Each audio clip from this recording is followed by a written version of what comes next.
Hello, everyone, and welcome back to another AFL Fantasy Fanatics Sunday night round review post round 23, the second to last round, the penultimate round of the 2025 AFL Fantasy season.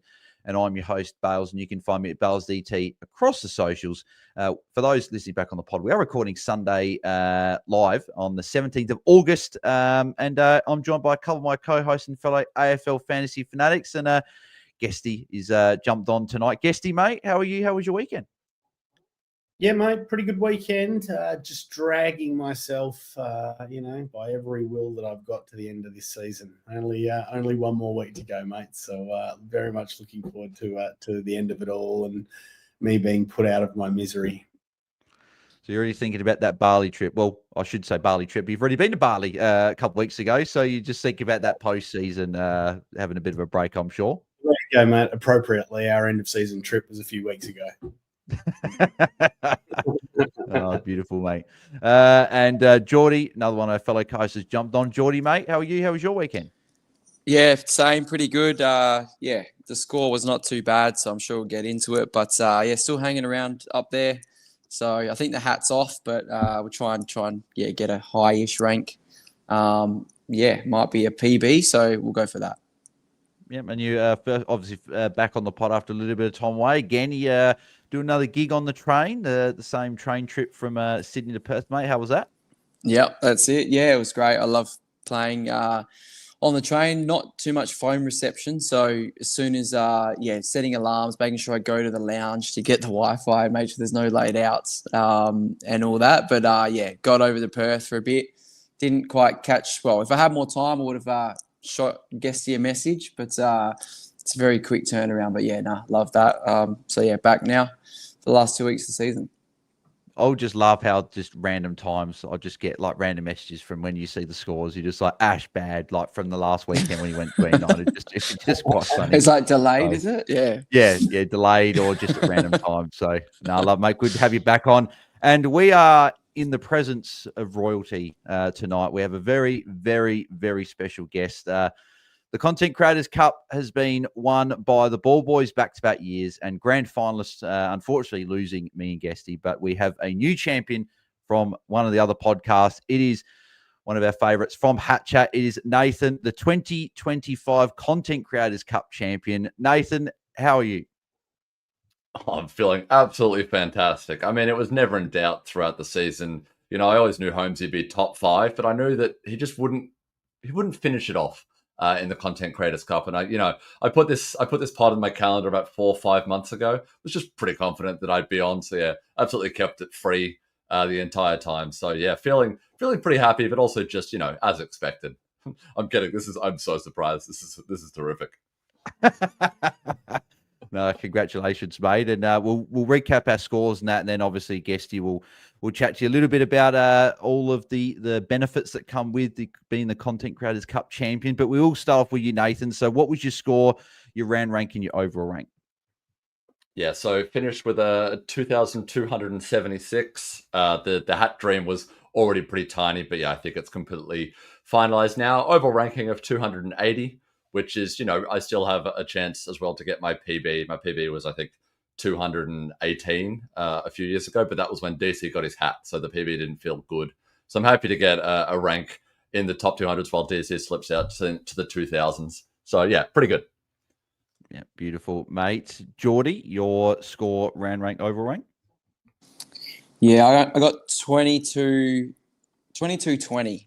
This round, so a little bit under par. I think I slid a few spots. I slid from 217 to 253, so just a little bit under par. The round rank was at 18,000, so not good for this time of year. You want to be flying home, but I'm sure we get into plus, minus, and threes, and disappointed with a few boys, but that's fantasy. Yeah, well, I know who your +3 is, your trade in this week, which we'll get to very, very shortly. Guesty, your score, round rank. Oh, hang on, no, Jordy. I think Nathan did the same trade in as me, so he's very. I think I remember he put it in one of the groups because we're in the HatChat League 5, and he put it in there as well. So very good. Feeling smug. Exactly. Yeah, exactly. We'll come back to that very shortly. Guesty, your score, round rank, overall rank. Yeah, so 2,222, let's all the twos, which was a round ranking of 18,000. And yeah, my round overall ranking is 7,447, which I am just, absolutely a bit embarrassed about. So, yeah, oh well, next year. That's what I said last year. So, yeah, something's going to have to change. For sure. Oh, that's all good, mate. My score for the round was 2284. So that was a round rank of 6,681. And that puts me up another 162 spots up to 2250. So I did have the long task of scrolling all the way down to the 2000 rank and seeing what score I need. I'm 41 points away from top 2K. So I'm hoping to make that up in the final round. And top 2K would be pretty happy with that finish. And I know Nathan always loves being second best coach on the pod, and for scores this week, he's second behind me. So there you go. Perfect. That and also the Content Creators Cup champion. So even better. Plus and minus 3. So Nathan, we'll start with you. Plus and minus 3 for the week. Yeah, I think the +3 has to go to Mr. 54 himself, Harry Sheasel on debut, averaging 186 for me. So that's pretty nice. Hopefully he can, back that up to end the season. I'm considering trading him out just so he keeps that 186 average. It was just a machine. Obviously I thought it was going to be big this week, but the main reason I brought him in was just to match Holmesy in the final because I thought he was the one most likely to hurt me if I didn't own him. And he would have hurt me if I didn't own him because there would have been no way I could have enjoyed the 54 possessions and then would have been hearing about it for the rest of my life that this is the highest ever by a North player. And I would have always thought about at the time that it lost me the Content Creators Cup. So absolutely grateful to have She's in because he was just dominant and should be a pure mid going forward. Yeah, exactly. -3. -3, probably going to have to go to Jeremy Cameron, I think. Actually, I'll give an honorary +3 to Sean Manor because I think that's actually the unique matchup that won me the Content Creators with the 66 point last quarter. Yeah, last quarter. Between him and Cameron got 170, which was what I needed. But yeah, Cameron's 50 with a 4-point second half. Man, I was absolutely on edge in the last game. But yeah, happier enough. Yeah, and even McCarthy probably could get even an honorable mention as well with the 50-odd points second half as well to get over the line as well. So nicely done with a couple of those boys there. Jordy, your plus and -3. And normally I'd say go for, you can mention someone else if you like, but I know who your +3 will be, obviously. Yeah, well, I did the same thing as Nathan, brought in Sheasel, had to get him back in. I think, I had him early in the season. I traded him out for Whitfield during those buys, and that hurt me big time. So the only other one, I think Nathan did this same trade as well, as I brought in Tim English, and I had him captain. So he also probably should get a mention. So I'll give him the +3, Tim English on debut for the captaincy there. The -3. 15 from the trade-ins, not too bad. Yes, unreal. The -3, I'm going to give it to Sam Darcy because coming up against West Coast, I just thought there was at least 100 points there. And with the forward line, that's sort of where you can make up some ground with some of these low scores this week. And I just was expecting a bit more, against West Coast. And they pumped them by almost 100 points just to get a 60 there. Looking for a bit of uniqueness. So I'll give him the -3. Yeah. Guesty, your plus and -3? Yeah, so I'll start with my +3. So I'm actually going to stick with my trades for this week, pretty much for this segment. So my one of my trade-ins was going from Grundy down to Cherry. So I'm pretty happy with the 165 from the big fella there. So happy with that. 18 tackles. Yeah, that's a +3 on debut. But on the other side of the coin, that enabled me to bring in an Asai Wanganeen Malira. So I'm going to give him my -3 for getting a fucking 81 on debut. So that's just not good enough after I waited all season, timed my run. So I was just pouncing, perfectly timed to bring him in last week. And it's gone tits up. So, but yeah, it does feel nice to have him sitting in the defensive line there. So, but yeah, to make it easy, he can be my -3 for the week. Yeah, we don't have many F-bombs on the pod, but Guesty's pretty disappointed when a player that's dominated all year and then drops a very dirty score on debut. You don't love to see it. My plus and minus 3 for the week. I'm going to give an honourable mention to Luke Parker. He's been quietly fairly good. Like, he got a 40-odd against Sydney, which was awful. And I was pretty angry the week. That was, I think, the week the week after, I reckon I brought him in.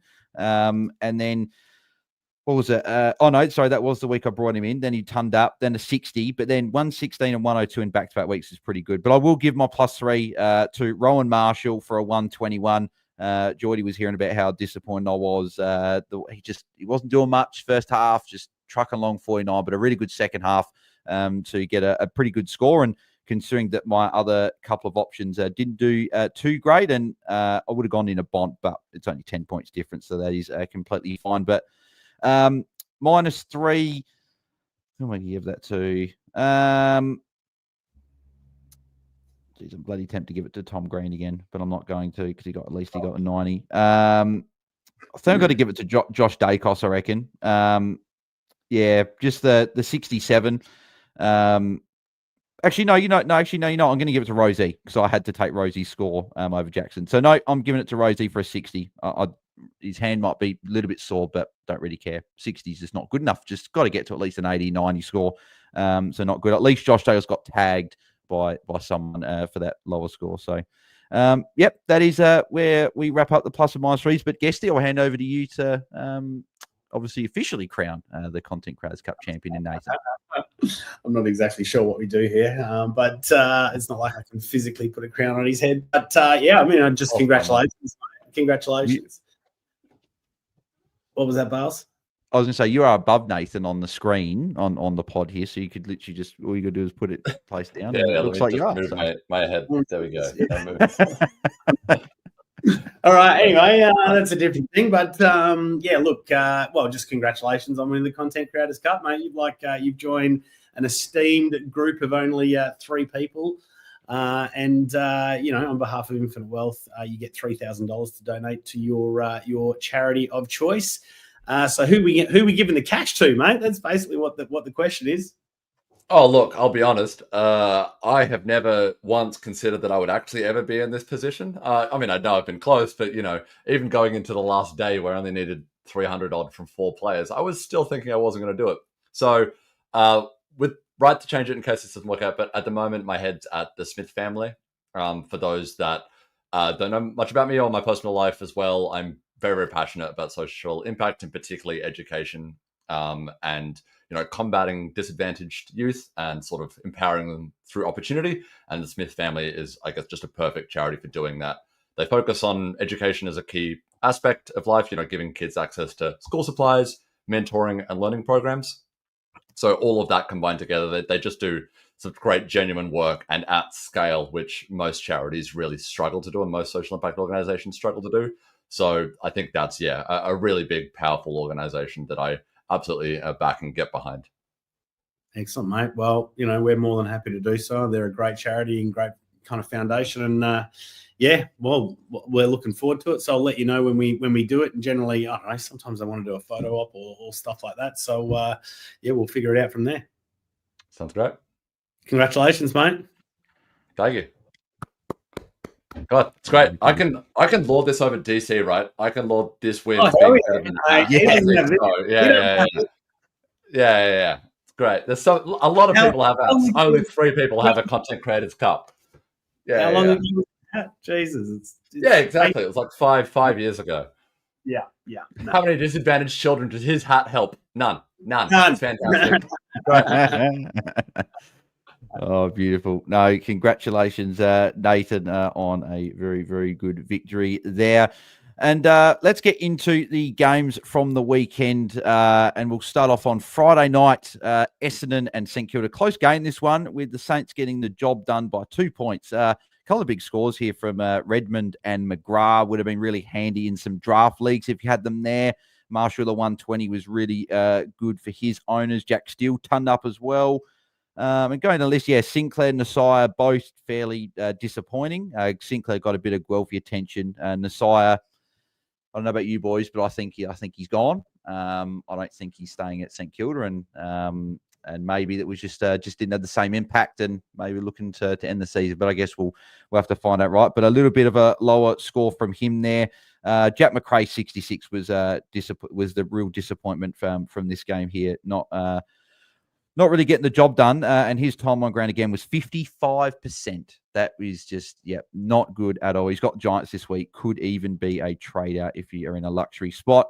And then Matthias Filippo, only 13 points. He's going to be very, very cheap next year, but hopefully we can just see him play some games and stay fit and look good, because it's obviously just been a pretty tough year for him. So no one really to probably chat in depth with from this game. So we will move to the next game with Freo, unfortunately going down to Brisbane by 57 points. A big win for Brisbane, and a couple of defenders in Fletcher, Zach Bailey and Dane Zorko all going really big, particularly Fletcher with a 141. I'm sure he'll be someone that we'll look at in our teams in future years.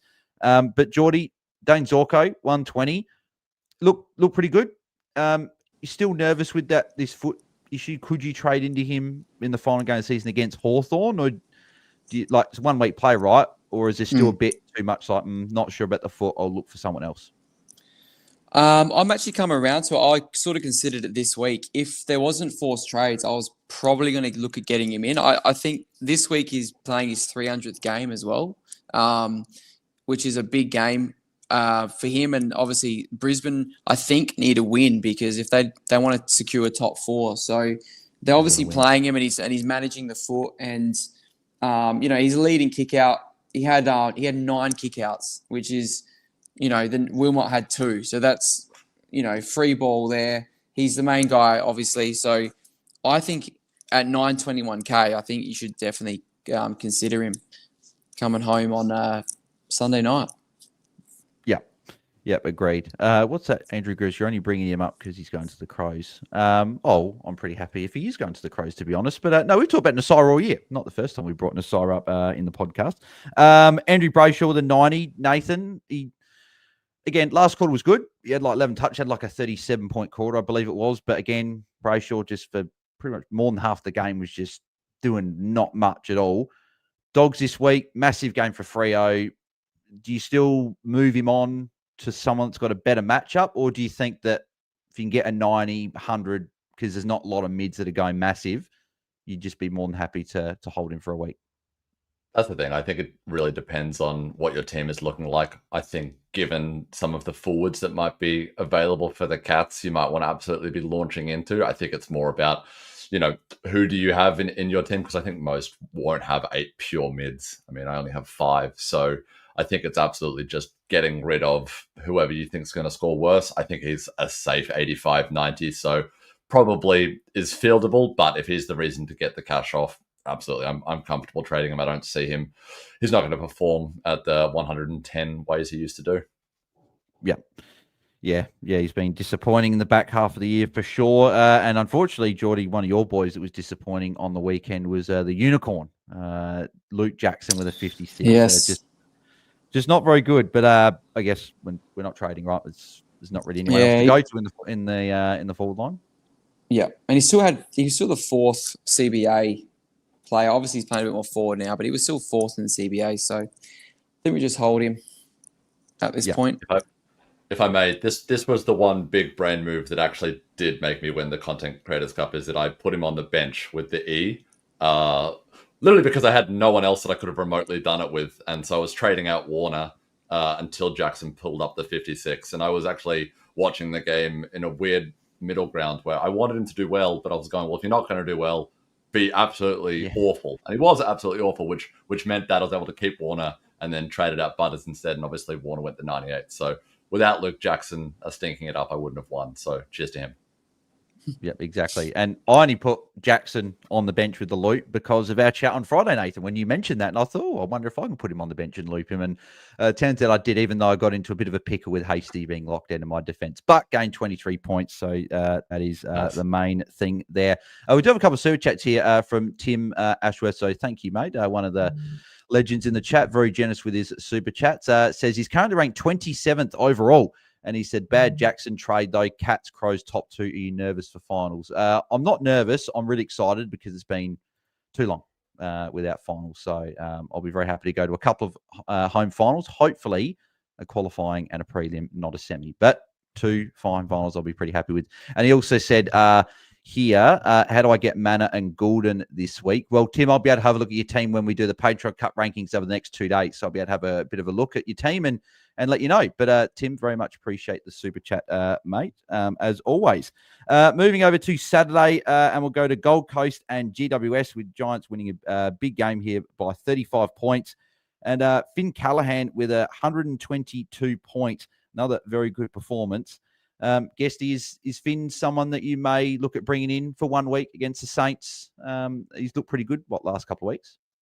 Oh, mate. I mean, Saints are a pretty good matchup. I think it's just going to depend how your teams looks coming into this last round and, what the kind of weak link is and where you might be able to get some good points like we're talking about, forwards against, Geelong forwards against Richmond.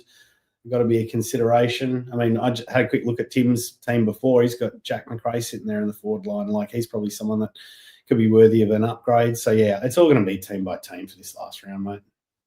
Yeah, exactly. But Finn's definitely someone you can look at. Good to see 8 marks, 6 tackles. So if he can really add that to his game, that can put him into that upper echelon of fantasy midfielders. Noah Anderson, another one of Jordy's boys, with 118 points of pods. That would have been very nice there. Lockie Whitfield with a 103 was solid there. Tom Green, just doing Tom Green stuff, really. 92. I don't really expect much else, to be honest. So 90 is just sort of whatever. Lockie Ashburn, 86. Matt Rao with his first sub-ton for a long time. Only 4 tackles, which was the real interesting thing there. So I'm sure he'll bounce back against Port Adelaide in the final round. Flanders, 58.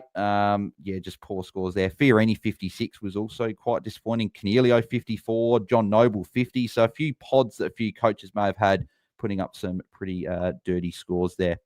Moving over to the next game, which was Carlton and Port Adelaide, and Carlton getting a big win by 54 points, and a big Harry Mackay with 7 goals for 122 would have been good for draft if you had him there, along with Jordan Sweet for a 105, and George Hewitt for a 110 was also very good. Zach Butters, 97, was solid. Was going okay, but then Cooper Lord went off, I believe, in the third quarter.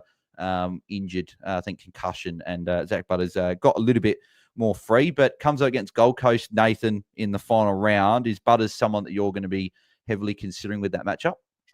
Yeah, trading him out was only sort of a last-minute attempt, but yeah, I think he's one of the big ones this week, along with a couple of Giants and a couple of Cats that are probably the must-haves this week that are just the biggest potential to go 150 plus. Yep, agreed. Butters someone I'm definitely looking at for sure. Sam Walsh with a 76. He might be someone just to keep in the black book for next year as a potential option, along with TDK, who only scored a 67 as well.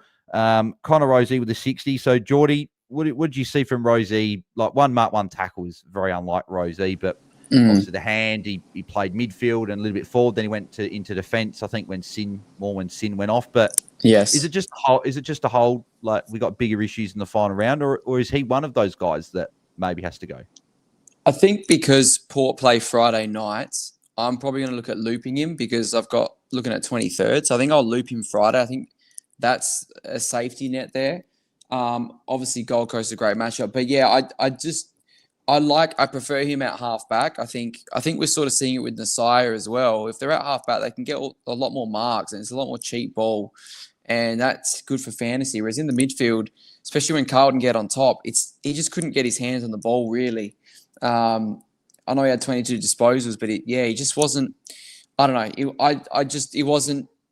It looked like he was just sort of being plugging into a lot of different roles and just couldn't get his hands on it. But I think I'll hold him and loop him, and I think he will play midfield this week, and just hopefully with the matchup he can pump out a better score along with Butters. And he's the captain. We're going to send off Hinkley, Boak's last game. Those two have been at the club for a long time, so I think as the captain, I think they'll all want to send him off as best as they can. Yeah, exactly. And just one other name, probably just to keep an eye on for next year as well, is one of my favourites from the Carlton defence, Lockie Cowan.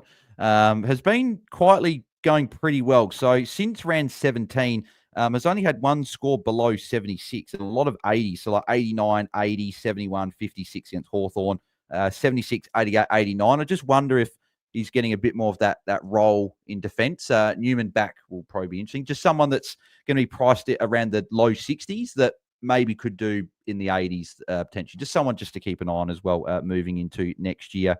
Moving over to the twilight game on Saturday, which was Hawthorn and Melbourne. Hawthorn winning by 6 goals. And Big Maxi gone with a 132, another great score, 27 touches. It's just incredible he keeps doing this this late in the year. And at his age, he's certainly one of the best rucks, if not the best ruck I've seen watching footy. Gunston, again, as well, another veteran, 7 goals there, 126, good for draft. Dylan Moore with a 123, Viney 119, McDonald 116, along with Impey as well with a 116. So plenty of draft-relevant players here. And even Clayton Oliver turned up there as well. So that hasn't happened too much this year. But Jordy, I'll go to you for this one because I know you're watching this game. But Petrarca, 85, you said he looked a little bit better, and maybe that score probably was a little bit lower considering he had the 28 touches, but a bit like Rosie, just had the 2 marks, 2 tackles. Yeah, something looked a bit different. His intensity around the ball was great, I thought. I think last week in the media, they were really hammering him about his, sort of behind the ball and his body language. And I think he obviously listened because to me, it looked like he had sort of changed that. He actually had a little bit more CBAs this week as well. So a lot more than last week. So he's a guy that Melbourne play Friday night. So I'm looking at looping him Friday nights and getting a look. And that'll determine whether, I put him on field or whether I trade in a forward I'll probably loop both Rosie and Petrarca and go into somebody from those scores. But I think he looked better from what I saw. Yeah, exactly. Yeah, the 15 CBAs was good to see. So a little bit of an increase with wins out, which was good. And I'll probably do the same as well there.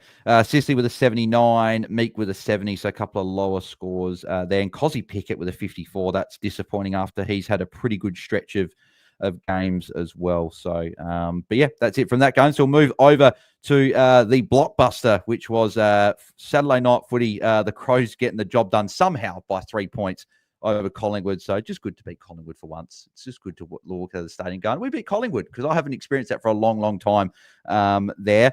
Darcy Cameron, though, very good score against... Worth mentioning, they've been getting a few calls going their way this year after they had a few calls go their way last year. I don't want to hear it. I've heard all the media talk about... Really I've heard it. Yeah, no, you brought it up, so I thought I'll go, right? Everyone's been playing, Thilthorpe should have been a free against. Okay, Ben Keys should have been a good, right?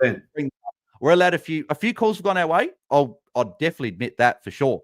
But I think the karma bus has come back round and given us a bit of good luck, which is good to see. Exactly, right? That's what we're saying, right? Like it's all evening things up, right? So, but yeah, right. You get some bad luck and you get some good luck. So we got some good luck. I'm going to say you've been gifted top spot.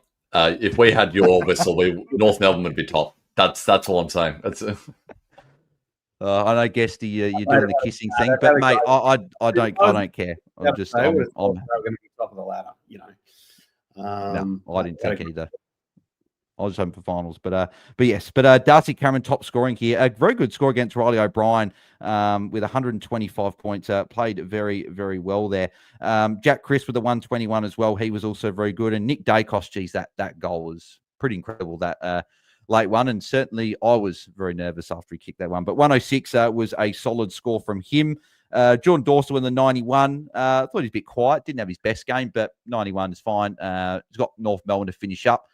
So hopefully can put up a good score next weekend. Rankin with a 78, Dan Curtin 76. It's sort of just their forward scores.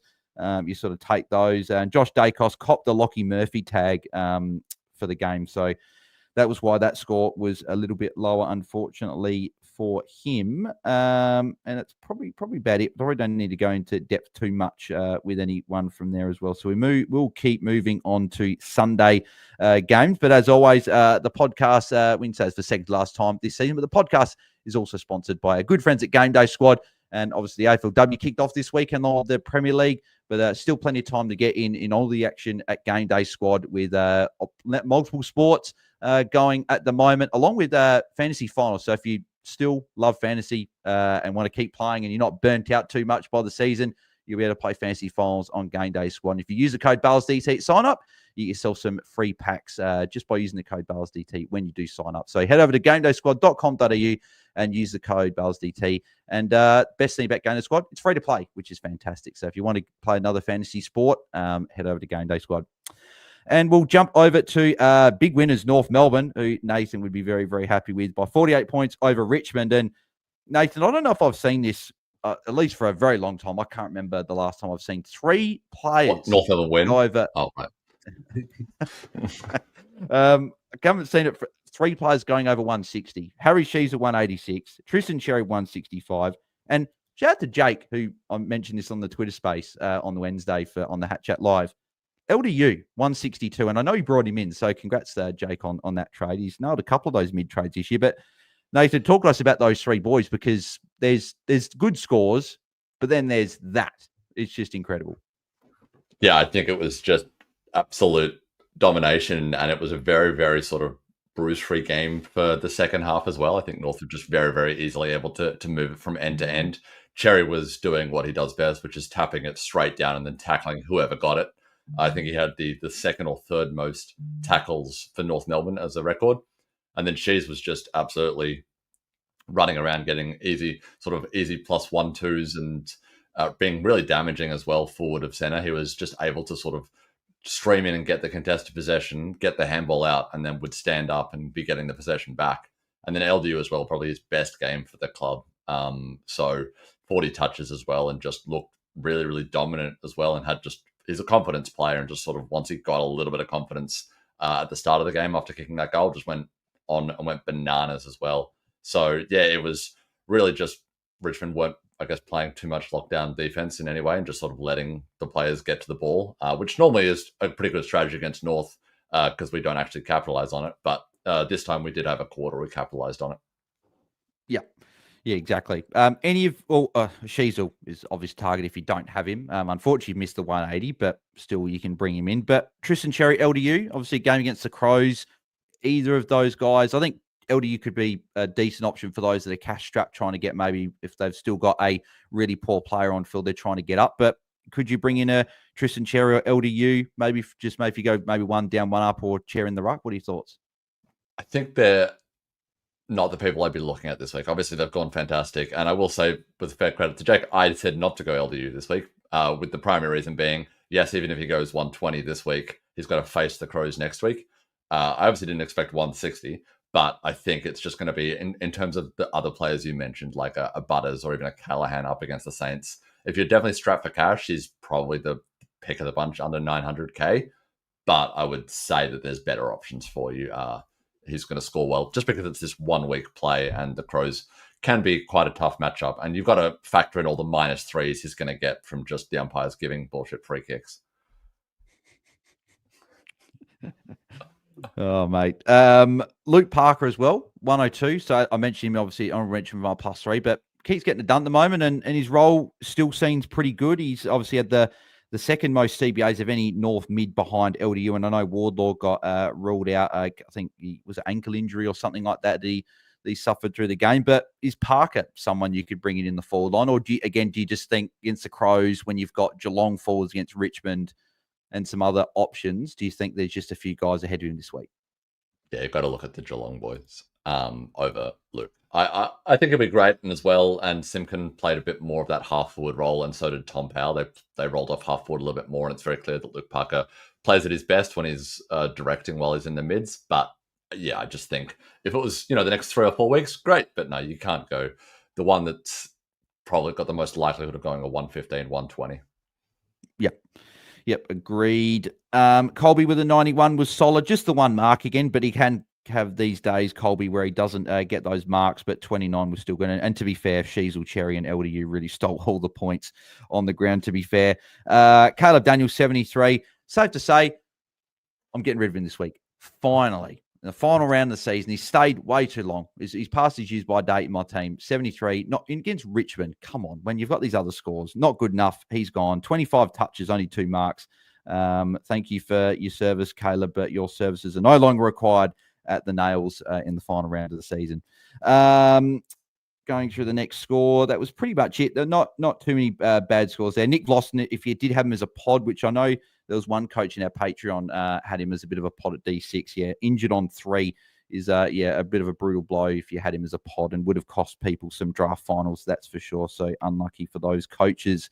Moving over to the next game on the today, which was Sydney and Geelong, with Geelong winning by 43 points. And Sean Manor, obviously a big game, as Nathan mentioned before, with a 120 with a 66-point last quarter. But Jordy, is he someone that you're going to be looking at bringing in this week against Richmond? Obviously, it's a prime matchup, and I feel like Sean Manor's the type of player to really cash in on a matchup like this. Yeah, you probably have to. Hey, he's kicking goals, and for someone like me, I haven't got Myers, so he's probably one I'm going to look at. But Manor, you probably do need to look at him as well as Jezza. So I think, I wonder with Geelong, are they going to rest anyone? I don't think Manor's a guy that they would rest. So it might be something that's he might capitalise on. Yeah, the only thing with resting these days is that they've got the pre-finals bye. So it's like you wonder if they're going to rest people for 2 weeks, or if they're just going to go, we'll rest them in game.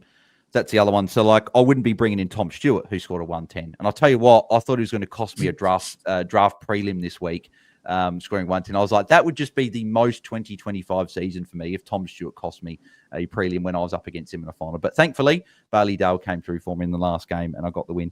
Baz with a 109 as well. You sort of wondered, does he get maybe a little bit of an in-game rest next week against Richmond? But I'm sure we will hope he goes big against Richmond. Peter Adams, if anyone did do that, he actually looked really good in the first half. So the best game I've probably seen him play there. And 109, so if you jumped on him at 400 and something K, you'd be pretty happy with that score. But the Ruck Pig is expected to be back this week, so I wouldn't be wanting to hold on to him. Chad Warner, 98, was good as well. So Nathan, glad that you were able to hold him there. And then Callum Mills as well with a 97 was good. But Guesty, Errol Goulden, 88, copped the Mullen tag all game. So to be fair, 88's not too bad with a Mullen tag for most of the game. But he's got West Coast this week. Sort of feels like a prime Errol Goulden matchup. Is he someone that you're going to be looking at for the final round of the season? Already got him, mate. So he won't be on the side, but he's probably someone that people should be looking at. So certainly these matchups in this last week, West Coast, Richmond. But it's more. I think it's more who you're trading out, right? Yeah, exactly. No, I do like the Goulden pick. Any interest in Warner or Mills? Well, I guess Mills you're not really bringing in, but could you bring in Chad Warner as a forward? I mean, I think I don't know. I think I like the idea of Manor, like a Manor or a Jezza Cameron over the top of someone like that. So. Yeah, he's just been a bit up and down. I haven't been a fan of Warner all year, and I've managed to stay away from him. So, but I mean, it's just in those forward lines, no one's really standing out. So, it's kind of just keep who you've got. Yeah, exactly. Yeah, I wouldn't be trying to Warner, but he's got West Coast, so hopefully he has a good score. Brian Myers, though, good target if you don't have him already. 92, he's got Richmond this week. He's someone that I think can really cash in on a matchup like that. Max Holmes with a 78, copped the Jordan tag, unfortunately. So lower score, but against Richmond, you sort of feel like he's about to go pretty big in this last game of the season. Isaac Heaney, low score, a 72. Again, he's someone you could target against West Coast. Could see him going quite well there.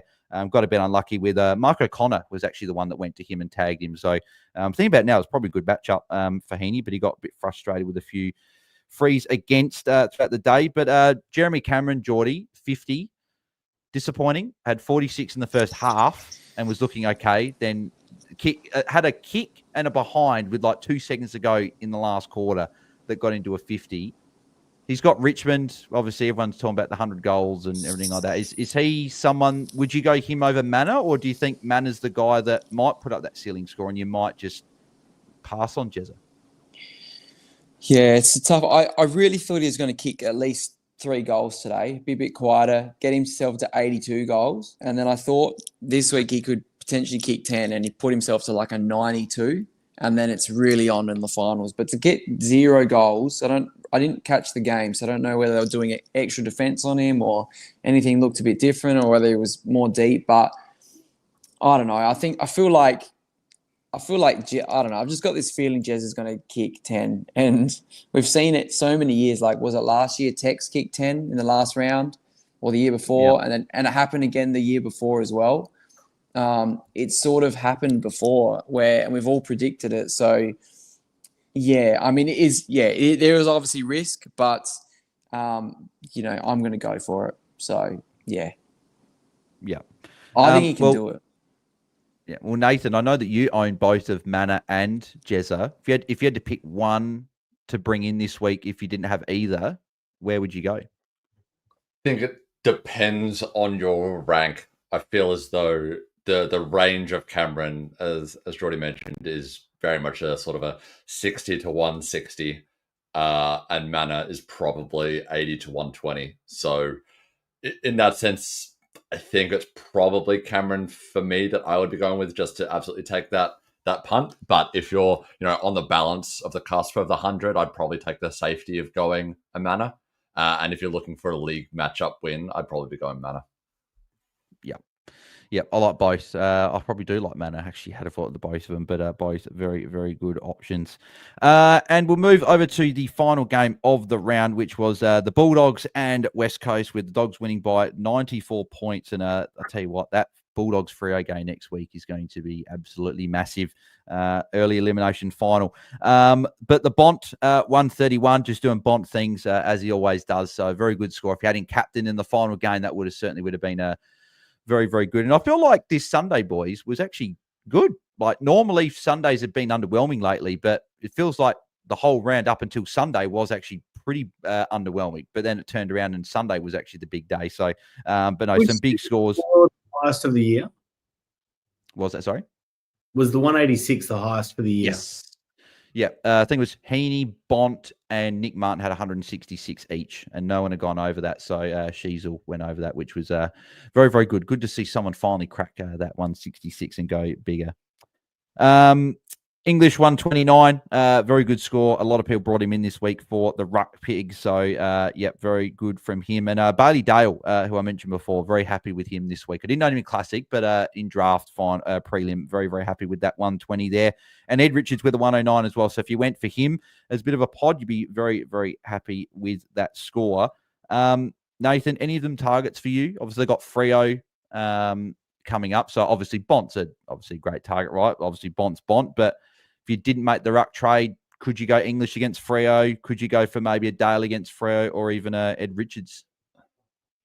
I don't think any of them are screaming out to me as the absolute best value or best opportunity here going forward. I see them all as, probably 100 to 110, maybe 120 in the Bont space, but I think that the majority of people around you probably already have Bont, so go a bit more unique and find someone else that's a one-hit wonder.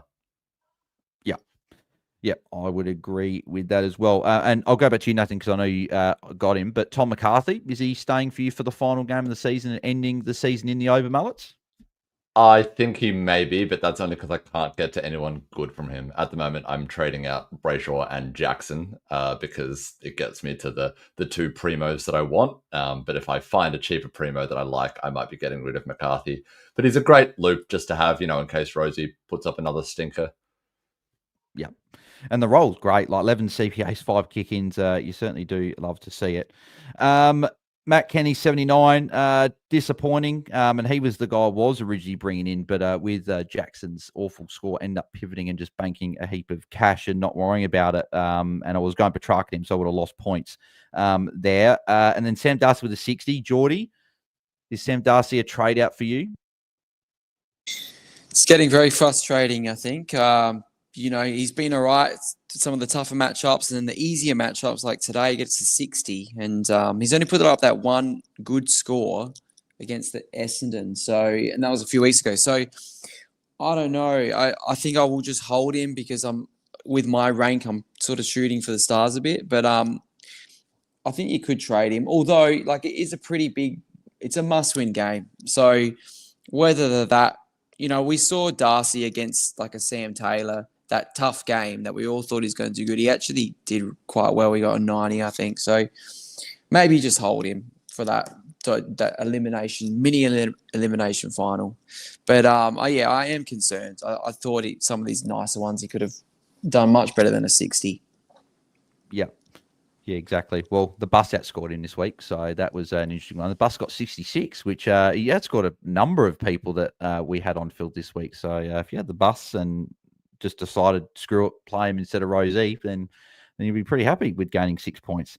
And I believe that was it. Obviously, Sanders was the sub, but that would just have affected a few draft coaches there. So, but that is all of the games, and we are still 45 minutes. It's been a bit of a very quick round review. We do have another super chat from Tim Ashworth, so thank you, mate. It says, can each of you give me your grand final predictions? So we'll quickly go around the room. Nathan, if you had to have a grand final prediction, I'm assuming this is for the actual AFL grand final. Who would be your predictions at the moment? I'd love to see an Adelaide-Brisbane grand final, just because living in Melbourne, whenever a team in Melbourne wins that isn't yours, you're pretty upset with it. So maybe that, or maybe, I wouldn't mind the Geelong grand final just for Danger to get one more before he maybe retires. So probably Adelaide-Brisbane, but if the actual grand final I probably care about is the AFLW, and North will be in that one and win that one. Exactly. They are a force in the AFLW, that's for sure. And unfortunately, the Crows don't look as good this year in the AFLW, so hopefully they can get back on track next week. Jordy, who do you reckon will make the grand final? Jeez, the Crows are looking really, really good. So, look, I'll go with Crows in Brisbane as well. I think I do like Brisbane, so I'm going the same as Nathan. I'll just copy Nathan. Same with the trades. But I think that'll be a really good matchup if that happens. So, yeah. If only you could copy leaving League 5 with me. I think you put it in the chat. I lost the thing before, and or something with a good rank, or can't remember. Anyway, actually, it happens. Did Lemon get his revenge on you this week, Nathan, in League 5, or did you get him again? Lemon did not. I got him again. I mean, I'm through to the grand final. Both Lemon and Mark T, who's currently, I think, 30th, they both lost. And so it's me and another guy who's ranked 2,500. So, the real cream of the crop rises in League 5, despite all the coaches vying for a hat. It's the two of us in the grand final. Yeah, exactly. Oh, Jordy, mate, I might join you in League 5 and maybe Guesty as well next year if I can actually get promoted instead of literally getting through the skin of my teeth to just not get relegated. And Guesty, your grand final prediction? Yeah, mate. I predict that it'll be an Adelaide-Geelong grand final, and that the Crows will shit themselves after performing some kind of power stance during the national anthem, and Geelong will just absolutely wipe the floor with them. Okay, thanks, Guesty. That's for sure. We will not be doing another power stance. I can guarantee that right now. If I had to make a prediction, I'd love to say the Crows, and they've got it there, but part of me just wants to say it's going to be like Geelong and Brisbane, just so like I'm happy when the Crows make it. But the Crows have got it. They've got it all to do. It's in their own hands. I hope they can make it, but. Yeah, I guess maybe finals experience does it come up against them? We'll have to see. But hopefully it is the Crows. Really up against anyone. I don't care who it is, but as long as the Crows are there, that would be what I'd be after. But we have got through all the games, so we'll just go through our current trade plans and probably wrap up there, give a quick one for people to listen. And there's a few questions there which we will answer on Tuesday night for our Tuesday night Q&A. So make sure you guys do get those questions in, because we could answer them tonight, but we can give you better information on Tuesday when we've had a little bit more time to digest everything and answer them. So make sure you get those questions in on Tuesday night, or join the Patreon for the last week if you'd like to shout us a pint or shout us a coffee, and you can join the Patreon Q&A and get your team review and everything like that for the final week of the season. And subscriptions pause on the Patreon once round 24 is completed. But let's go around the rooms and see what we're looking at doing this week. So Nathan, obviously, what are you looking at doing this week? Oh, Nathan, you're on mute. Yeah, I'm on mute. So Jordy and I will both, what we'll do is we're probably both going to go Brayshaw and Jackson. And at the moment, it's either Butters or Callahan and Goulden in. Yeah, I like it. Jordy, you doing the same? Yeah, I have looked at Brayshaw. I definitely won't be trading Jackson though, because he's my man. So I'll be backing him in, I reckon. But yeah, what I'll do is go. The 3 guys you won't trade: Nando, Ashy, and Jackson. Yeah. Jackson, Unicorn. Definitely not. Definitely not. And I won't trade Rosie either. I'll probably what I'll do Fridays, I'll loop Petrarca and Rosie, and I've got McCarthy sitting in utility, so I'm thinking about trading in the 23rd, and it'll just dictate. If Petrarca doesn't go so well, I probably need to look at Graham Myers, McCarthy to Graham Myers, put him on. Otherwise, I do like Goulden. I won a lot of the Dogs mids and wingers did pretty well against West Coast and on a big ground. I might look at Goulden. I'm hoping he can do like a 150. Could be a stab in the dark. So probably look at those two. Yeah, I like it. I would like those trades. Guesty, what are you looking to do? I think it might be. Initially I was looking at a Tom Green and a Jackson to a Jezza Cameron and a Sean Manor, but I might back in Jordy's boy Jackson for the final game. Just a bit of a season shout out and send a message and drop Brayshaw instead. And see how the Geelong boys do up against the Tigers on the weekend. Yeah, beautiful. And for me, I'm flushed with cash, so 300K in the bank, which is nice. So Caleb Daniel is definitely gone for me, and it could be a host. It could be Tom Green. It could be Josh Dacos. Could be Petrarca. It could be Jackson. Could be someone. And I'm probably bringing in Goulden and Butters. They're probably the 2 that I like. I also don't mind a Heaney. I could afford Rao, so maybe I'll just spend that cash and just get Matt Rao in to finish the year. So there's a few options I will look at, but a couple of big mids I think is where I'm currently leaning to. I could go for a Manor as well. That is also another potential option to look at. So, but cool. That is where we will wrap up. But as always, if you guys did enjoy the video, make sure you do smash a like on the video if you currently are watching now, and also subscribe to our channel. Even though we're only live for another round of the men's season, we still have AFLW, plenty of content of that still to come from the season. Then we'll be back next year. So make sure you do subscribe so we can hit 5K subscribers. That'd be very much appreciated there. But Nathan, mate, thank you not only for jumping on, but also congrats to you, mate, for, again, winning the 2025 Content Creators Cup, mate. Hopefully you enjoy the off-season and Mad Monday tomorrow. Where can the people find you across the socials?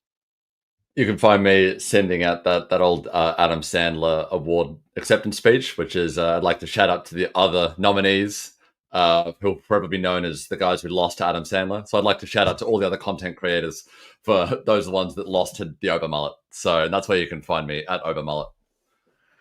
Beautiful, mate. With AT, as Jake always says on the HatChat pod. And as always, if you guys haven't followed that HatChat pod, which I'm sure many of you guys can, but Nathan, where can people find the HatChat pod?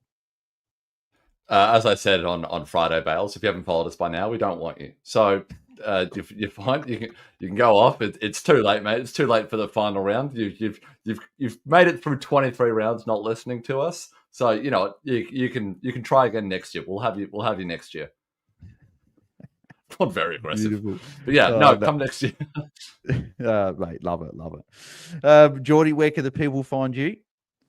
Just Jordan DeSena on X. That's it. I'll do a review tomorrow, post my team, but just on X there. Got any questions, hit me up. Get ready for the last round. Yeah, beautiful. And check out Jordy DeSena on Spotify by round as well if you want to listen to Jordy's stuff as well. Guesty, where can the people find you? Tin Guest AU.